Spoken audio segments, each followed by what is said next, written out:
Today I will take you through 5 dishes that in France change from region to region and from family to family. 5 French flavors. And 1,000 ways to prepare them. In France there are dishes that seem simple, almost banal, and yet they hold an entire universe of stories, gestures, and traditions. They are recipes that everyone knows, but that no one prepares in the same way. They change from region to region, from city to city, even from family to family. It is as if every hand that cooks them leaves a personal mark, a memory, a fragment of life from its own family.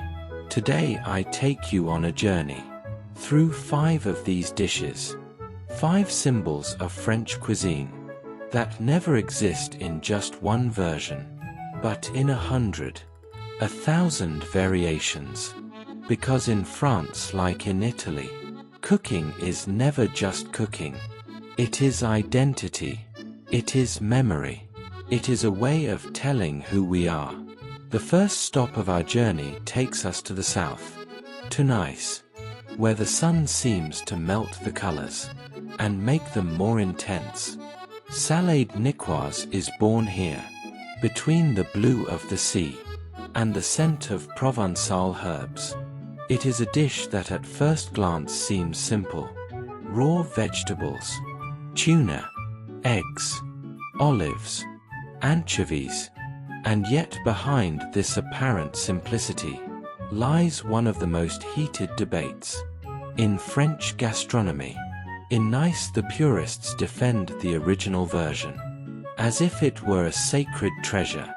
No potatoes, no green beans, no cooked ingredients. The real salade niçoise, they say, must be crunchy, sunny, direct, like the city it comes from. But just move a few kilometers away, and you start to see all kinds of variations. Warm potatoes, green beans, sweet onions, even corn. Sometimes the tuna is fresh, other times it is canned. In some homes they add basil, in others parsley. Every family has its own version, and each one is the real one. And maybe this is the beauty of it. Salade niçoise is not a dish. It is a character. It is France that debates, that divides, that defends its traditions, but always with a smile.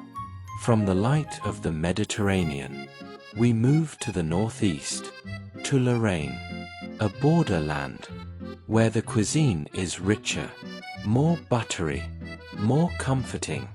Here quiche Lorraine was born, a savory pie that seems simple, but that hides a whole world.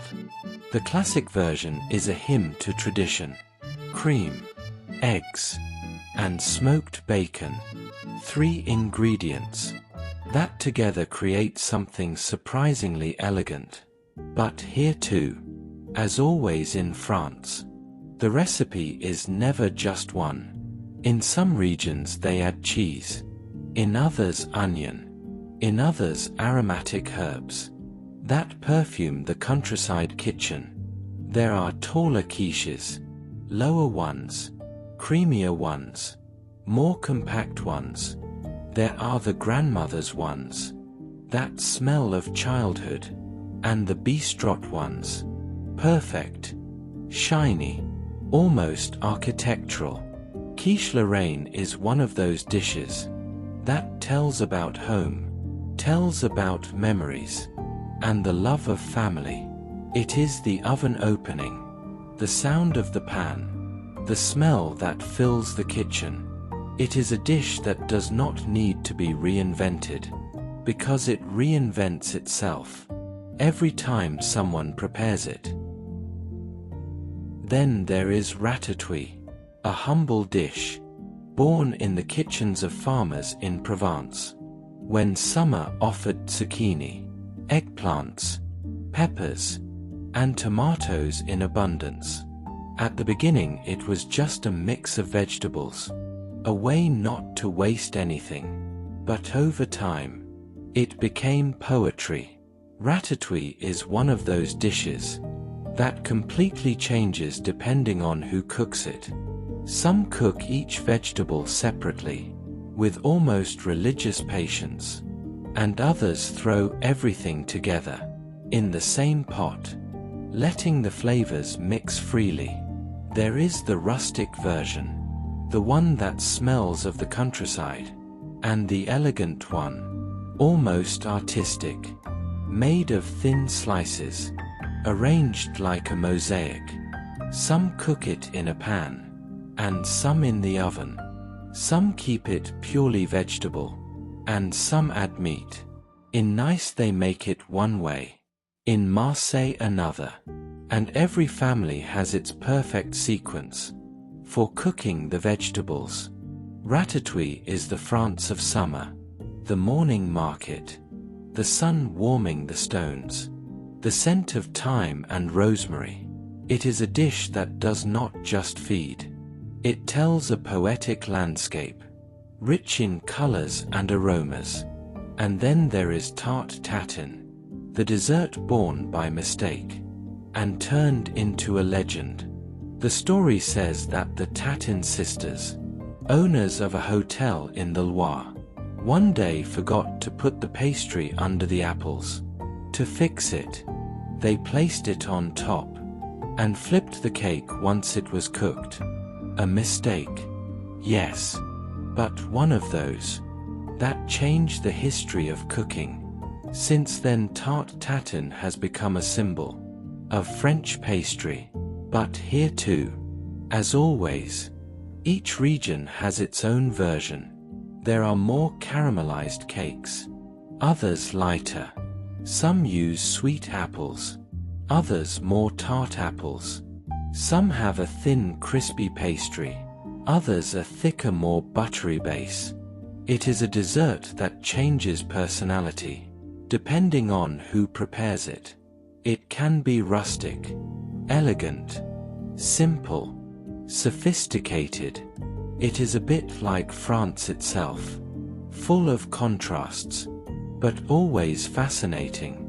And finally we reach the largest chapter, the most complex, the most irresistible: cheeses. In France there are more than 1,000 flavors, 1,000 stories, 1,000 landscapes. Every region has its pride. Camembert from Normandy, Roquefort from Aveyron, Comte from Jura, Reblochon from Savoy, Cantal from Auvergne. But the truth is that every village has its own variation, its own producer, its own unique aroma. Cheese in France is not just food. It is identity. It is the result of climate, pasture, milk, and slow time, dedicated to making cheese with love by farmers.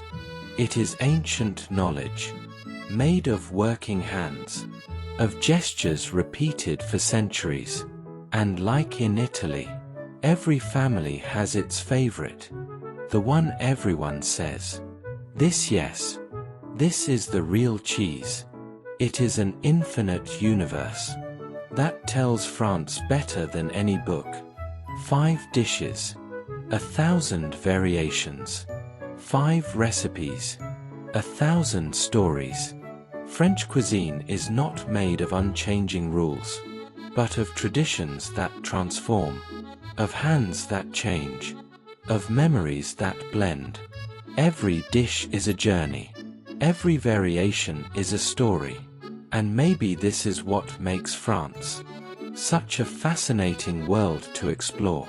The ability to turn the everyday into poetry, the simple into extraordinary. A journey through time and memory that is desirable for every visitor. Because France speaks of tourism in every small corner of its land.